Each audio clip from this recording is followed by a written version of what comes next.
तो देखो इस क्वेश्चन में हमें इस डिफरेंशियल इक्वेशन का सॉल्यूशन निकालना है। अब इसको सॉल्यूशन निकालने के लिए सबसे पहले देखो ना, ये D square Y divide by D X square. सबसे पहले तो इसको ऐसे लिख लो, डी स्क्वायर ऐसे लिख लो, D Y by D X order 2 को ऐसे लिख दो तो इसका स्क्वायर हो जाएगा। फिर -6 से डी लिख दो, +9 और ये तो ऐसे ही रहेगा। और वाई सबसे कॉमन ले लेंगे, वाई ऐसे कॉमन ले लिया मैंने। अब ये इसके बराबर होगा तो इसको ऐसे ही लिख देते हैं, +-2x -log 2।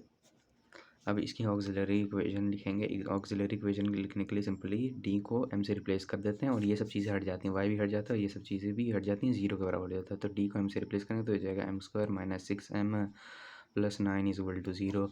ये होगी इसकी ऑक्सिलरी इक्वेशन। और इसके रूट्स निकाल लो। और इसके रूट्स जब तुम सॉल्व करोगे तो ये रूट्स आ जाएंगे m = 3, 3। इसमें ज़्यादा टाइम वेस्ट नहीं करते हैं क्योंकि रूट्स निकालना मतलब आसान होता है, ठीक है। फिर इसके देखो रूट्स क्या हैं, रियल हैं और इक्वल हैं। दोनों रूट्स देखो 3, 3 रियल हैं और दोनों इक्वल हैं। तो जब रूट्स रियल और इक्वल होते हैं तो इसकी जो CF लिखा जाता है, जिसको कॉम्प्लीमेंट्री फंक्शन कहते हैं, वो ऐसे लिखा जाता है।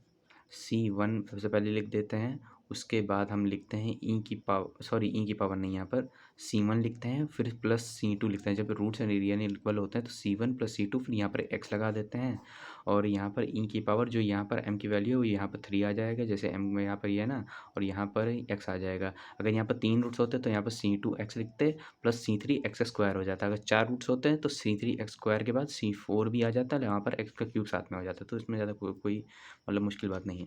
फिर इसका पी निकालेंगे। पी क्या होता है, पार्टिकुलर इंटीग्रल होता है। तो पी यहाँ पे लिख दूंगा मैं।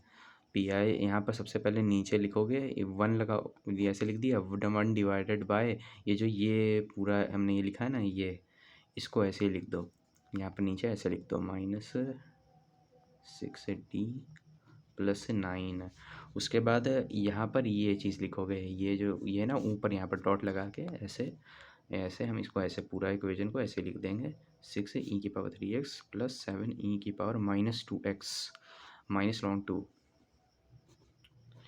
अब देखो सबको सेपरेट कर लो, ऐसे इसको ऐसे लिख दो 1/d² -6d +9 e⁻3x, 6 आ जाएगा यहाँ पर। उसके बाद 7e⁻−2x d² -6d +9 -log 2 d² -6d +9। अब देखो यार, ये जो ई की पावर ये है ना m, तो इसको इसमें डालो। e⁻3x जो है ना 3 की, वो इसमें डालो। जब 3 को इसको तुम डालोगे तो हो जाएगा, ये हो जाएगा 9 हो जाएगा। और ये 18 हो जाएगा, तो 9 + 9 18 -18 ये तो 0 हो जाएगा। तो मतलब इसको ये इन्फिनिटी की ओर जा रहा है, लेकिन ये ऐसा हो नहीं सकता। तो ये मतलब सॉल्यूशन गलत ही हो जाएगा। तो इसके लिए क्या करते हैं, हम इसको x से ऊपर मल्टीप्लाई करते हैं, नीचे डिफ्रेंशिएट करते हैं d के रिस्पेक्ट में, ठीक है।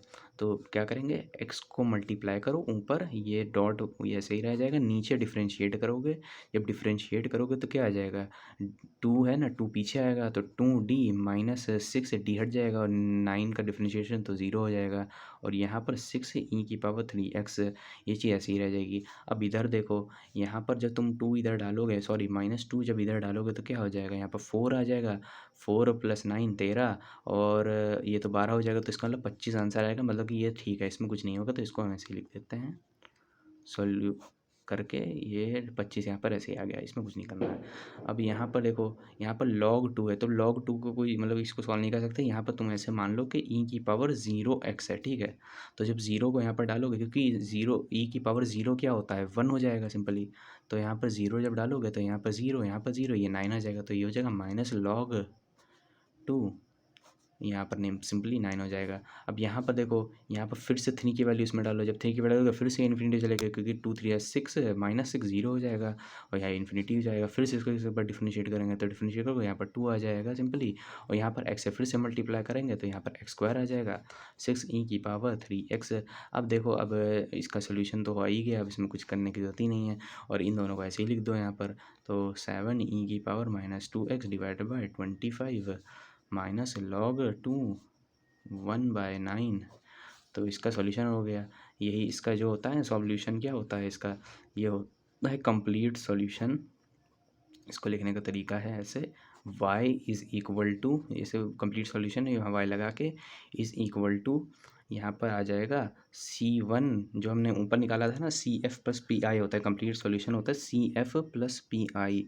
तो CF हम देखो हमने क्या निकाला था ऊपर, ये देखो ऊपर हमने निकाला था C1 प्लस C2x। तो यहाँ पर लिख दूंगा C1 प्लस C2x, उसके बाद ई की पावर यहाँ पर क्या थी, ई की पावर 3x थी, ई की पावर 3x लिख देंगे। उसके बाद ये इक्वेशन यहाँ पर ऐसे लिख दोगे, ये इक्वेशन, ये जो पूरी इक्वेशन ही है ऐसे लिख दोगे तो इसका हो जाएगा कंप्लीट सॉल्यूशन।